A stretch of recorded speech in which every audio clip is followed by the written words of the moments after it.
Welcome to Team 1's presentation. We chose to evaluate physician documentation. This is quality improvement of provider and clinician documentation, the harm that incomplete documentation causes, and ways to improve the system.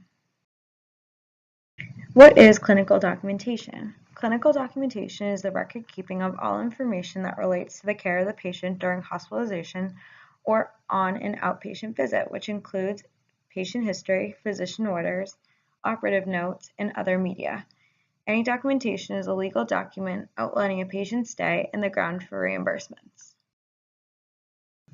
Physician documentation quality has received increasing attention in recent years on accuracy and completeness. This issue has been pushed to the forefront as financial classes are declining to pay for adverse outcomes of patients, and new quality guidelines have been devised from CMS and ARA. Complete and accurate physician documentation is essential for interpreting the care provided by other attending physicians to make proper diagnoses and properly code and submit a bill. Lack of documentation or complete documentation in medical records has the ability to harm revenues, clinical quality, statistical analysis, and financial preparedness for healthcare organizations large and small. There have been 3 emerging industry trends that have affected documentation. The first, fewer inpatient stays are being postponed, but the patients are generally more ill. Stays are more severe and there is higher volume of outpatients. Hospitals and clinics are transitioning to the use of electronic medical records and health records. This transition is in part by HIMSS, or Healthcare Information and Management Systems Society. The government has provided incentives for hospitals to achieve HIMSS Stage 7. As medical technology has become more advanced, the government has begun to regulate privacy within technology through Health Insurance Portability and Accountability Act of 1996, known as HIPAA, and other legislation. Through research, we have constructed this thesis to carry out our argument. With new industry trends, we seek to evaluate this quality issue through an in-depth literature review. First, we will start with further identifying the quality issues present through historical and statistical examples of documentation errors, along with examples of poor quality due to documentation errors. Then we will use several quality improvement methods to establish changes to documentation using continuous improvement CI tools and completing a risk assessment for each. Lastly, we will offer our proposed solutions to this quality problem. While there are no specific historical examples that have greatly shifted the standards of documentation within healthcare, there are multiple malpractice lawsuits that have come to surface where documentation was used as a witness against the defendant. Some examples of these situations go as far back as 1994, in which a family decided to file a lawsuit against the hospital and attending physician for malpractice as a result of their child's jaundice causing permanent brain damage. The courts had ruled in the parents' favor as a result of poor documentation of the infant's condition.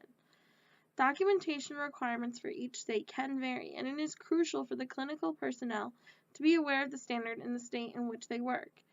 In another instance, an RN was required by the State Board of Nursing to surrender her license as a result of her lack of documentation proving she had been attending the required AA meetings. 2 other examples of this are from 2007 and documented by the Legal Eagle Eye. In the first one, they discussed a case in which there was a settlement as a result of improper documentation by the nurse. While the nurse had put her initials next to checking the IV every 30 minutes, she had not documented any changes or the status. In the second case, a plaintiff was awarded a $1 million reward against the long-term care facility by the Supreme Court of Mississippi as a result of the plaintiff's family member's death resulting from a pressure ulcer which had no documentation of care. Poor documentation doesn't just result in settlements, but clinicians can be charged with wrongful death or even negligence if they do not document the services and observations that they make carefully. These examples and others like conducted by are guiding the industry into having 126 better documentation were surveyed, and of them, 90% rated documentation as a high priority. The results of this survey shed light on the most popular barriers and the most popular opportunities for improvement. Of the barriers, they found 56% of people surveyed believe new documentation processes disrupted workflow.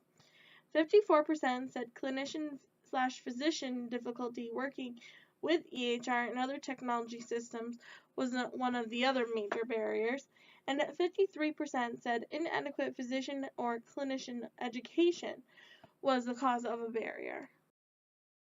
Of the organizations In the surveyed, they previous said the slide, it following was were clear top that there are opportunities three for improvement. opportunities or main 87% of the organizations errors of commission believe that include improving the incorrect accuracy of coding, clinical sloppy handwriting, documentation would be an area of improvement. in the report we 72% believe presented, decreasing there was denials a would be an patient area who of improvement. 62% errors of believe effective omission include reimbursement or lacking capturing the information appropriate requested from the case patient. mix would be an area of Again, improvement. I'll refer to That was our also final tied paper, with which 62% there was believing that protecting against RAC So audits there are would be an also area of events improvement, of documentation and errors that can affect. 58% believe that improving compliance In with recent years, there DRG has been a coding slow but requirements noticeable would be shift an in the area medical of field improvement towards the for use of technology in documentation. patient care. The use of technology in patient care may very well be the key to improving clinical documentation. Two forms of electronic records that can improve the way in which providers document their patient data are computerized physician order entry, or CPOE, and electronic health records, or EHR. Computerized physician order entry is a method of prescribing and documenting medications for patients, while EHR systems can store patient history, problem lists, medication lists, laboratory and test results, and notes regarding history of present illness, among various other functions. CPOE systems are useful because they allow providers to prescribe medications to their patients, as well as order necessary laboratory testing or procedures. CPOE systems are also useful in reducing errors that commonly arise from illegibly written orders from physicians. They also can ensure that the correct drug and dosage is administered to the correct patient. In addition, with electronic order entry, the amount of time it takes for patients to receive medication or for test results to be received is greatly reduced. It also reduces the chance that patients who are required to receive time-sensitive medications are not overlooked. The main function of an EHR system is to improve the quality, safety, and efficiency of patient care. The most basic functions that are included in an EHR system include maintaining a patient record, patient demographics, problem and medication lists, patient history, clinical documents, and treatment plans. The features of an EHR system that are required by an organization depends on the culture and workflow of the organization itself, as well as the medical specialty. If implemented correctly, EHR systems are capable of reducing errors in clinical documentation, which in turn can reduce costs and improve patient safety. While a particular CPOE or EHR system may have all of the features an organization desires, the system will not improve its patient care unless the proper support teams are in place. Leadership support teams are comprised of individuals from management teams and providers. These teams are responsible for encouraging employees to embrace the new system and to make sure the new system is successfully implemented into the practice. This involves providing input on the design of the EHR or CPOE system, ensuring its functionality for the various types of providers that will be using it, and assessing its ability to improve workflow. By taking these steps, an organization can tailor a system that will encourage improved clinical documentation. The needs of providers in medicine are constantly changing, and with this, the technology available to providers must also change. As EHR and CPOE systems become more advanced and allow for a wider range of functions, there is a need to continuously train providers on their systems. For most systems, there are a large number of functions that can be used, many of which not all users need to be aware of. This is why most organizations have what are termed super users. These select few individuals are experts in their system and can be used as resources if another user is confused about how to perform a particular task. Even so, all users should be trained on the fundamentals of their EHR or CPOE system to ensure adverse effects are not encountered due to a lack of knowledge on documenting notes within the system. As updates are made to a particular system, training should be performed to make sure all users are aware of the changes that have been made. A common fear that individuals who are considering switching to an EHR or CPOE system have is what to do if their system crashes, as this could have a detrimental effect on their ability to care for their patients. Therefore, having an IT support system that is knowledgeable about the system and that is readily available is important for several reasons. If there is a crash to the software, IT support can help ensure patient files and information are not harmed or lost. They are also vital for protecting the privacy of the patient files that are stored in the system. Additionally, whenever there are updates to be made to the software, the IT team can help transition the current system to the new software. A fourth important team to have on board for EHR or CPOE implementation is a team that can analyze whether or not the system is actually making improvements in clinical documentation. A potential method for determining this would be to analyze the number of hospital-acquired conditions that resulted from mistakes in physician documentation. Another method would be to analyze mistakes in medical billing that resulted from incomplete or inaccurate documentation. For a CPOE system, the team may want to determine the number of adverse events that occurred due to improper documentation within the system. Depending on the findings of their data, the continuous improvement team would be responsible for using continuous improvement tools to determine the causes of the physician documentation errors that are still occurring and for determining the possible solutions to these errors. With the healthcare industry slowly moving towards electronic systems of record keeping, there are now endless possibilities for ways to improve clinical documentation that result in fewer errors. Our team's proposed solution for improving clinical documentation that will reduce medical errors is for organizations to implement systems that are equipped to prevent such errors from occurring. We suggest the use of several different quality improvement tools and resources to help an organization properly implement electronic record systems. These tools will help mitigate risks as well as help ensure a smooth transition from one form of records management to the other.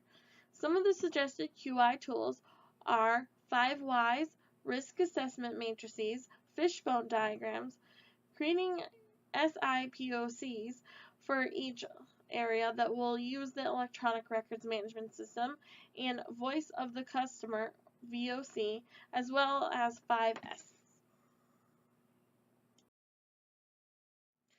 5 Whys are a very effective quality improvement tool that we recommend should be used throughout the process. Simply put, 5 Whys is the act of asking why when something goes wrong or a process is not followed. You ask the question why 5 times, sometimes more or sometimes less, and then record the answer or the root cause. For example, a patient becoming a double amputee, you would ask the why the first time and would see that an X-ray and patient were not checked for accuracy prior to the surgery. When you ask why the second time as to why that happened, you would find that the X-ray was labeled incorrectly and the left label near the right leg. When you ask why that happened, you would find that the manual system that relies on one person's ability to do the job correctly. Thus, the root cause would mean that there is no system in place to double-check the accuracy of the X-ray technician's work. The fishbone diagram is another effective quality improvement tool. It visually displays the cause and effect. In addition, it breaks the potential causes into categories. As you can see by our chart on this slide, we have equipment, process, people, materials, environment, and management as our categories. And then under equipment, we have that paper records would be a potential cause for the death of patient due to an unidentified medicine allergy. The process not being standard, and different staffing treating the patient, no visual aids, space between incidents, and no one system or standard to identify patient allergies, all falling under the other categories, also led to the effect, which was the death of patient due to unidentified medicine allergy. So as our team determined, accurate and precise physician documentation has come to the forefront and its quality has become questioned. However, choosing measures to achieve this quality improvement have been more challenging.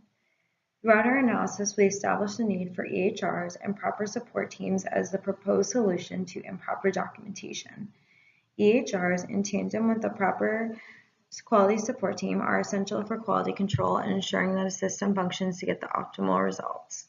Ultimately, no one system will be the solution to this issue at large. With the goals of improving quality and lowering costs nationwide, improving documentation can work to improve revenues, clinical quality, statistical analysis, and financial preparedness for healthcare organizations large and small. If these goals are achieved, the U.S. healthcare system will see a drastic change and be better prepared to adapt to future changes.